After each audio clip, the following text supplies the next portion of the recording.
we have an audible awareness testing, right?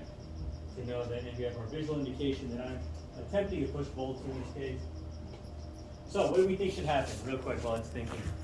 Conceptually, what do we think should happen if I try to push volts in a, what looks to be a dead short, right? This is copper, pure copper only. What do you think will happen? This says less than 10 kilograms, no, less than 10,000, that's a lot, I'm mistaken, right? Not quite. So that is, I wouldn't call it a limitation of this equipment, but it's one of the features of this equipment. This is a high resistance insulation tester, right? So as far as this thing's concerned, 10 kilo ohms is a very low value, right? To us, the regular average goes, 10,000 ohms sounds like a lot, but this thing looks for millions of ohms, billions of ohms, trillions of ohms, right? We're going to talk about the wide range that this is actually made to measure. All right, so I'm going to cut the test. Less than 10 kilo ohms on a dead short. So that's one of the features of this equipment. Let's perform the other test. Whereas the multimeter said OL, right? What do we think this guy's is? All right, so these, as you can see, the leads are not connected. They're just in air testing. All right, so let's look at it.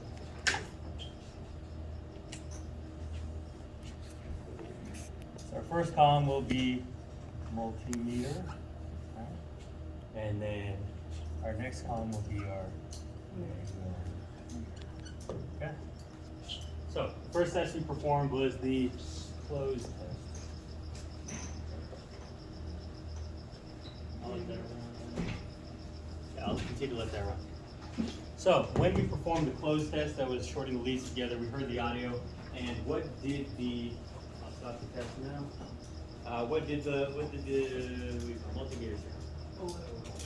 I mean, sorry, let's backtrack real quick for the closed test. All right, we can pull it up right now. Zero. Basically zero. And very nice. I was testing. All right.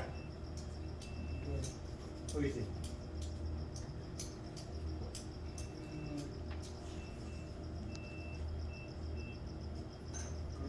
Maybe let's say 0.1.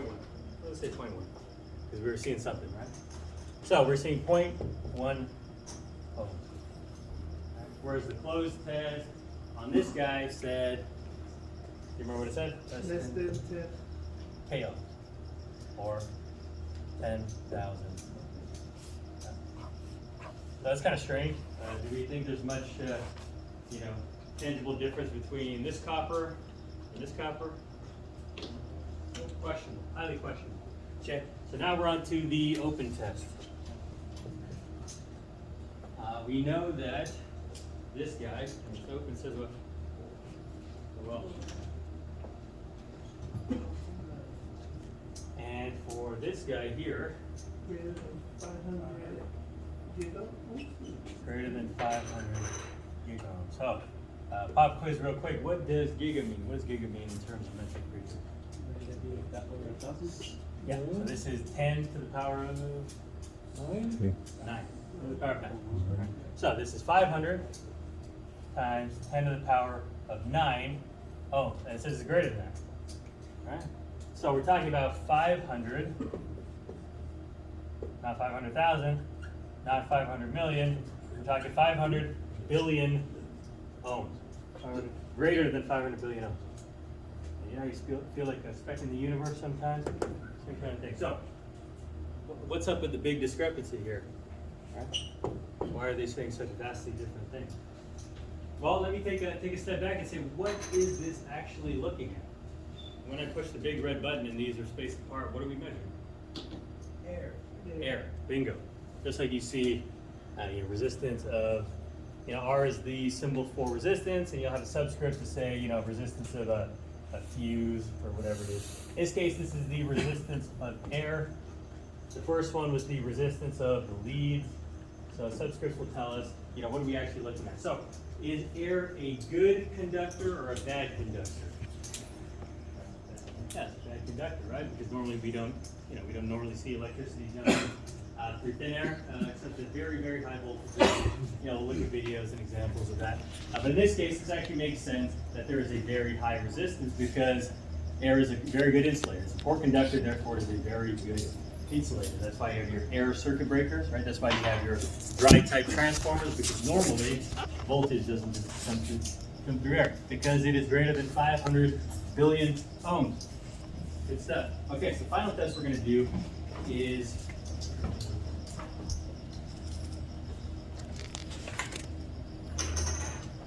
has my own resistance. All right, I'll zoom out, and if anybody sees it on the video, let me know.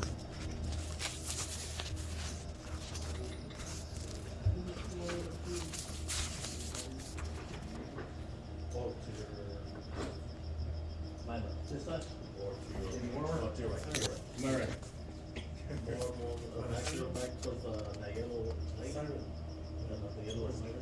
Oh, well done. Bonus points.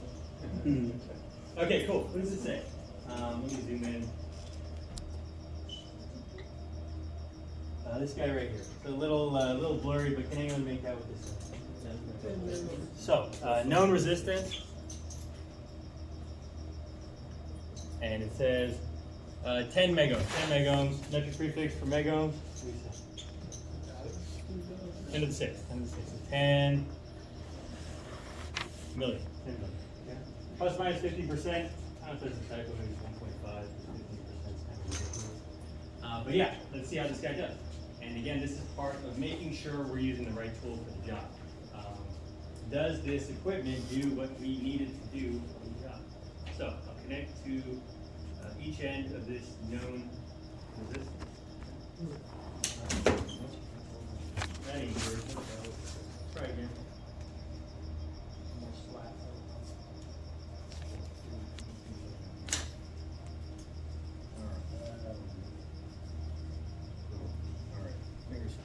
All right, cool. So back to 250 volts. Anybody feeling a little experimental? Anybody want to do something more than 250 volts on this now? No. Oh, 1,000. All right. Keep it 100. Keep it 1,000. Test it.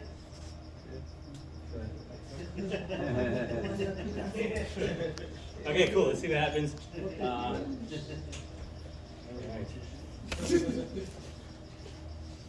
All right, what are we seeing? Anybody? This one may be here. So we're seeing 9.97 megohms. And how does that compare to 10 megohms? Pretty close? Not that close. Pretty good. Yeah, pretty good. Pretty good. So we might not get better than that. 9.97 megohms. So pretty accurate. All right. By 0.03. Yeah. What we're going to do next is take this exact same known resistance and check it out with our coupon clipping Harbor Freight guy. So in this case, we're looking for ohms. We know this is a good instrument, right? You checked, continuity. You checked that this is an open circuit. So what do you think is going to happen on this guy? All right. So we are now connected across 10. Oh, impressive. Good. Very nice. Yeah, looky there.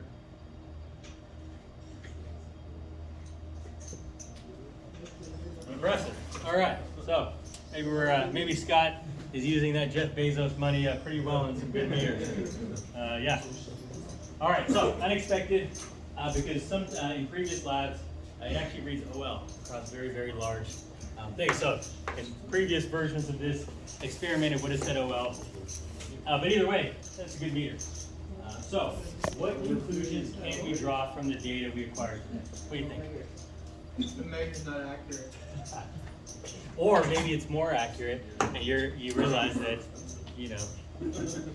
or you better get a refund, right? Cool. So these are important test points. So this week's lab is going to ask you conceptually in free response format, likely. Since this is shared data, feel free to, as you make your way out, feel free to snap a picture of this one. This will be included in, and I'll do the same. So this will be included in the kind of initial page of the lab assessment. But what we're going to be looking for is a conceptual analysis of what are the differences between what the multimeter was able to say versus what the megometer was able to say, right? So in this case, it's kind of a wash. We got a tie over here, but in this case, one was able to produce numbers, whereas one was not able to. Right? What does that mean?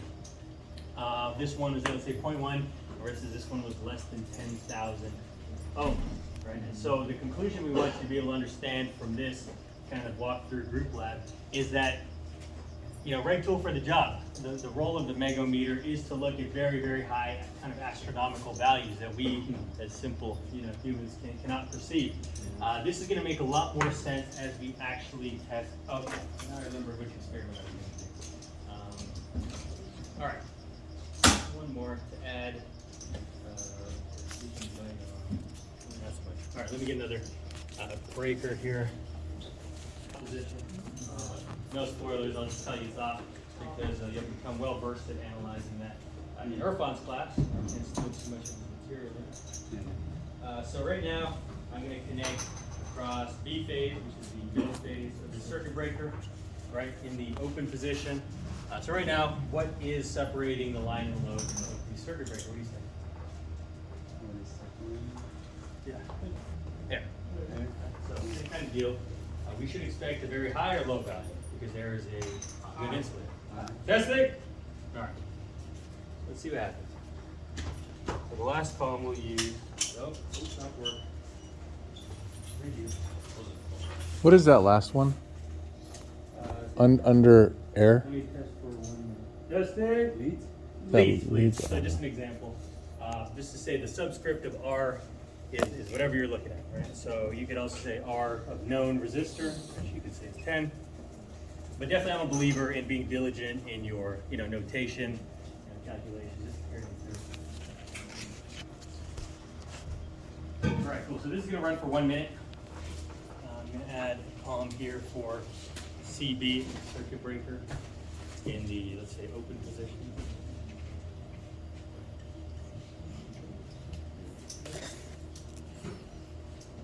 Well, it seems like it's settling on a value. We got some stop the test. All right. What do you see this here? 200. There's a decimal here. 28.7. It is a G. Right. So you have 28.7 gigohm. Okay, so 10 to the 9. All right. So in this case, I'll go ahead and remove this one. What do you think our trusty? That's a good meter. How good is it? All right, so we're going to go ahead and look across the exact same test points. Ooh, OL. That's the verdict I was looking for. So what does it say? OL. Well, we can all agree on that. All right, and that is the point. It's definitely helpful for the concept I was trying to get across in this lab. And I'll take a new picture for that one. This is a D2. All right, 28.7 versus OL, okay? And so now we can kind of see what is the strength of the $30,000 equipment compared to our buddy from Harbor Freight, right? So whereas one will not detect any resistance at all across an open breaker, right? Whereas it's the same thing for an open connection. It was able to find a very high value for that same breaker in the same position. Right? And so what we're trying to demonstrate here is in the spirit of right tool for the job. We know that a megometer, which is designed, engineered, specified, we're looking at very high resistance values, is able to actually settle on a value, whereas a multimeter will not. Right? So if you were a customer, in one of your facilities, and you're between you went to bid between two companies. One dude walks out with his multimeter, another guy walks out with his Megger brand Megger. Which one are you more likely to hire, even if one dude's half the price? Well, knowing that one guy has the right tool for the job, which is to look at the health of your equipment, right, to be able to assess the insulation quality of your equipment at a very accurate degree, and across a very wide range. Well, we're going to know that this is going to be our guy, right? And so you'll learn that the bread and butter of the industry is your megometer and your conductor.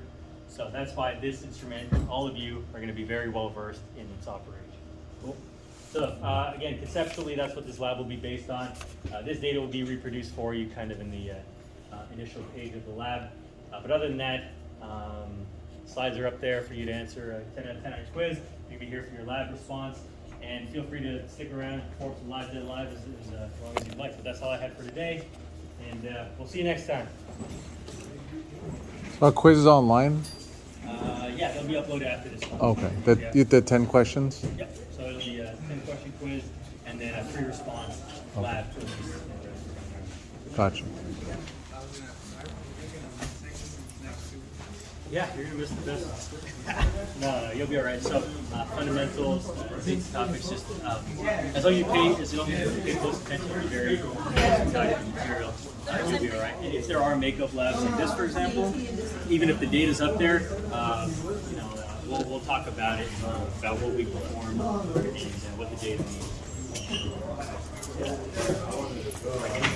Here, try this one. Thank you, Neil. Yeah. Yeah. Thank you, Neil.